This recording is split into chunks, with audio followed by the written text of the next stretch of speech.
Welcome to Norway Perspectives, brought to you by Norway Relocation Group. In this video, we're going to cover one of the most emotionally urgent and legally misunderstood topics faced by newcomers to Norway: bringing your family here legally through family immigration. If you've just moved to Norway, maybe for a job, a study program, or through protection, and you're thinking about bringing your spouse, your partner, or your children to join you, this episode is essential. Because what seems like a simple, natural step, reuniting with your family, is in fact one of the most bureaucratically demanding parts of the entire immigration process. Many newcomers believe that once they have legal residence in Norway, their family members can just join them. But this is one of the most damaging assumptions you can make. Because if you start the process too early, or without understanding what's required, or if you submit the wrong documents or fail to meet one of UDI's criteria, you may not just delay your family's move. You may set it back by a year or more. You may even have your application rejected outright. So today we're going to walk through the reality of family immigration in Norway. We'll show you the most common mistakes people make, not as a warning, but as a guide to help you avoid the pain and stress that comes with doing it the wrong way. We'll go deep into what UDI really requires from you as the sponsor. We'll talk about what happens when you apply before you meet the income and housing criteria. We'll explain how missing documents, bad translations, or informal contracts can delay or kill your application. And we'll look at what happens after approval, when your family finally arrives in Norway, and what can go wrong then if you're not prepared for integration. Let's begin with the most common misunderstanding: that family reunification is automatic. It's not, and it never has been. In Norway, even if you are legally working, renting a home, and paying taxes, your family does not have the right to join you unless you apply for a separate immigration permit for each family member. This is true whether you're bringing your wife, your husband, your children, or in some cases, a cohabiting partner or a dependent parent. These applications are not handled quickly. They're not handled casually.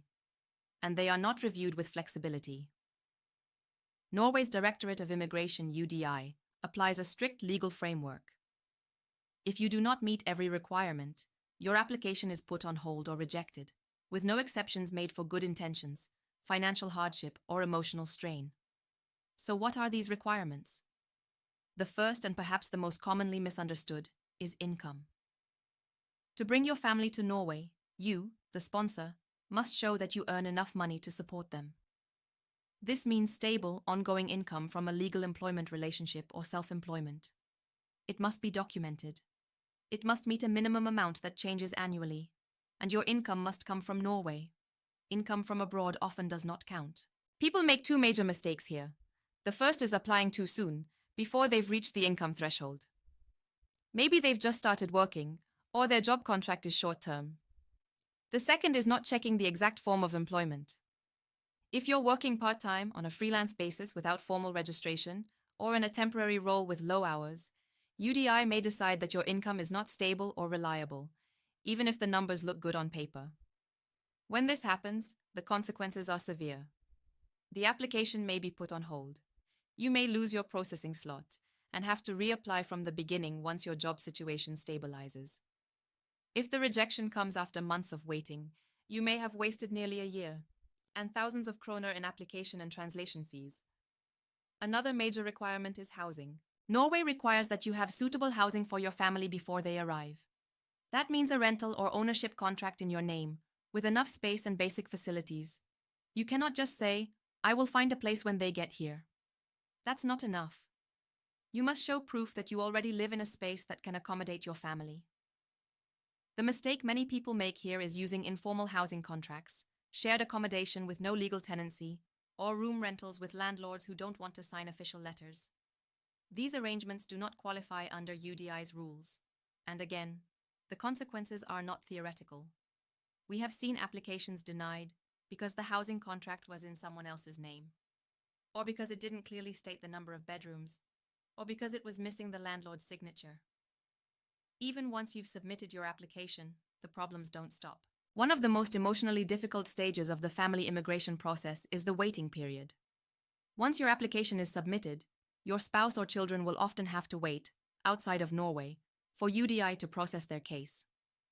This can take anywhere from 6 months to over a year, depending on where they're applying from, how complex your case is, and whether UDI has questions.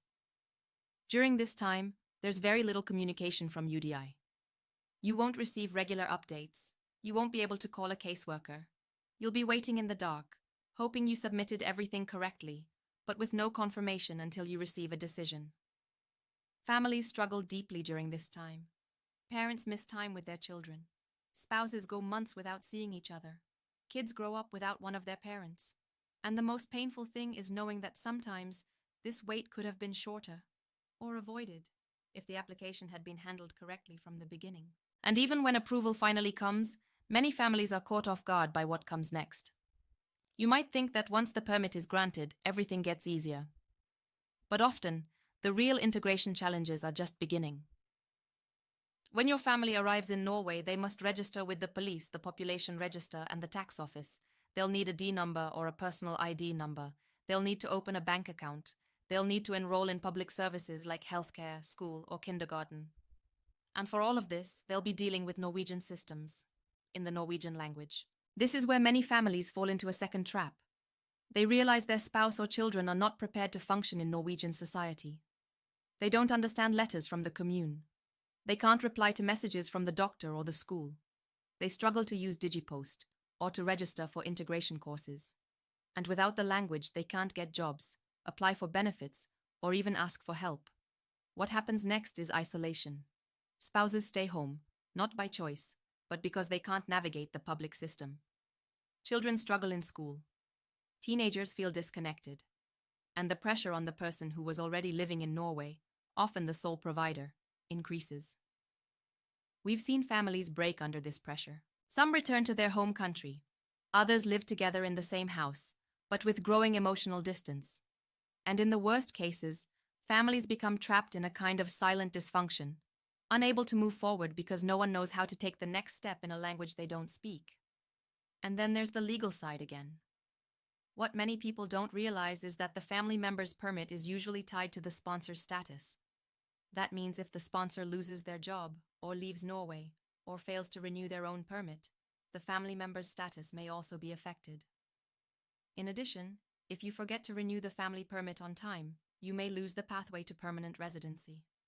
If the integration course is not completed, or language requirements are missed, or if the family member travels too long outside of Norway, the consequences can be severe. This is not to scare you, it's to show you what's really at stake. Bringing your family to Norway is possible.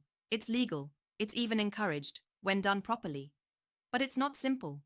And it is not something you should attempt without full knowledge of what's required, how to meet those requirements, and what the long-term plan is. You need a strategy, not just for getting your family here, but for helping them stay, thrive, and become independent in a country that expects all residents to participate in society actively, digitally, and in Norwegian. So let's close by talking about what you can do to make that happen. If you are planning to bring your family to Norway, start by learning the rules in full. Read UDI's website carefully, not just the overview, but the legal notes. Make sure your employment contract, housing documents, and income level meet all current requirements before you apply. Prepare your documents in advance, translated, apostilled, and signed properly. Prepare for a wait, and prepare your family for that wait emotionally. When your family arrives, enroll them immediately in Norwegian courses. Make sure they understand how to access healthcare, schools, banking, and social systems. Teach them how to log into DigiPost, Helsenoj, and Altinn. Help them become part of the society they now live in, not just observers. Because in Norway, being passive doesn't work. The system doesn't come to you. You go to it. And finally, don't do it alone.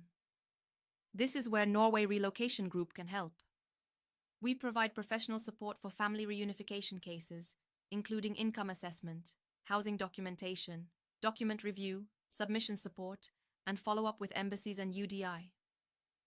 We understand what makes or breaks a case, and we help you do it right from the start. And when your family arrives, NLS Norwegian Language School is here to help. We provide Norwegian courses designed not for tourists or test prep, but for real integration. For spouses who need to manage life in the public system. For parents. For teenagers. For kids in school. for anyone who needs to speak, understand, and live in Norwegian society. Thank you for watching this full-length episode of Norway Perspectives. If you found it helpful, please like, share, and subscribe. And if you or someone you know is about to bring their family to Norway, send them this video. It might save them a year of waiting, stress, or rejection. And we'll see you in the next episode.